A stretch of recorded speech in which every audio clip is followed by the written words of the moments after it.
ಮಾತು ಕೇಳಿಲ್ಲ, ಎಲ್ಲದಕ್ಕೂ ಕ್ರ್ಯಾಂಕಿ ಆಗ್ಬಿಡೋನು. ಮುದ್ದುಗೆ ಏನು ಪ್ರಾಬ್ಲಮ್ ಆಗಿದೆ ಅಂದರೆ ಸ್ಕ್ವಿಂಟ್ ಇದೆಯಲ್ಲ ಅದು ದೂರಕ್ಕೆ ಹೋಗ್ತಾ ಹೋಗ್ತಾ ಜಾಸ್ತಿ ಆಗ್ತಾಯಿದೆ, ಹತ್ತಿರ ಬಂದರೆ ಕಮ್ಮಿ ಆಗ್ತಾ ಇದೆಯಂತೆ. ಮತ್ತು ಅದು ಮೆಷರ್ಮೆಂಟಿಗೆ ಸಿಗ್ತಲ್ಲ, ಇದು ಸೈಟ್ ಎಷ್ಟಿದೆ ಅದು ಯಾವುದೂ ಅವನಿಗೆ ಮೆಷರ್ಮೆಂಟಿಗೆ ಸಿಗ್ತಲ್ಲ, ಎತ್ತಲಾಗ ನೋಡ್ತಾ ಇದ್ದಾಳೆ ಅಂತ ಹೇಳ್ತಾ ಇದ್ದಾರೆ. ಮಂಗ ಹೆಂಗಾಡ್ತಾ ಇದ್ದಾನೆ.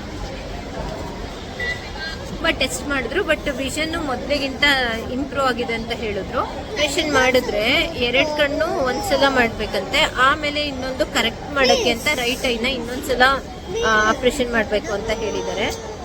ಮತ್ತೆ ಮುದ್ದುಗೆ ವಿಷನ್ ಕರೆಕ್ಷನ್ಗೆ ಇಲ್ಲೇ ಬರೋದಾದ್ರೆ ಡೈಲಿ 45 ಮಿನಿಟ್ಸ್ ಇರುತ್ತೆ ಅದು ಸೆಷನ್ನು. ಇವಾಗ ನಮ್ಗೆ ಹಾಸನ ಆಗಿರೋದ್ರಿಂದ ಇಲ್ಲಿ ಬರೋಕ್ಕಾಗಲ್ಲ, ಅದಕ್ಕೆ ಸಾಫ್ಟ್ವೇರ್ ಕೊಡ್ತಾರಂತೆ, ಅವರು ಮನೇಲೇ ಮಾಡ್ಕೋಬೋದು. ಆ 45 ಮಿನಿಟ್ಸ್ ಹೆಂಗೆ ಮಾಡಿಸೋದು ಅಂತ ಈಗಲೇ ಯೋಚನೆ ಆಗಿದೆ ನನಗೆ. ಹೆಂಗೆ ಮಾಡಿಸ್ಬೇಕು ಅಂತ ಹೇಳ್ಕೊಡ್ತಾರೆ. ಹಿಂದೆ ಅವನಿಗೆ ಸ್ಕ್ವಿಂಟ್ ಕರೆಕ್ಟ್ ಆಗಲ್ಲ, ಸ್ಕ್ವಿಂಟ್ ಕರೆಕ್ಟ್ ಆಗಬೇಕು ಅಂದರೆ ಆಪ್ರೇಷನ್ನೇ ಮಾಡಬೇಕು.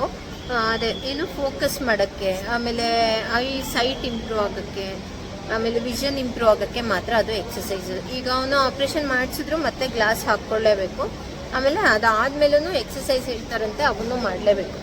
ಇದು ನಿಜವಾಗ್ಲೂ ಇವನಿಗೆಲ್ಲ ಎಕ್ಸಸೈಸು ಇವೆಲ್ಲ, ನನಗೆ ಸದ್ಯ ಇವನ್ ಕಣ್ಣು ಸರಿ ಮಾಡೋಷ್ಟೊತ್ತಿಗೆ ನನ್ನ ಕಣ್ಣು ಹೋಗದೆ ಹೋದರೆ ಸಾಕು.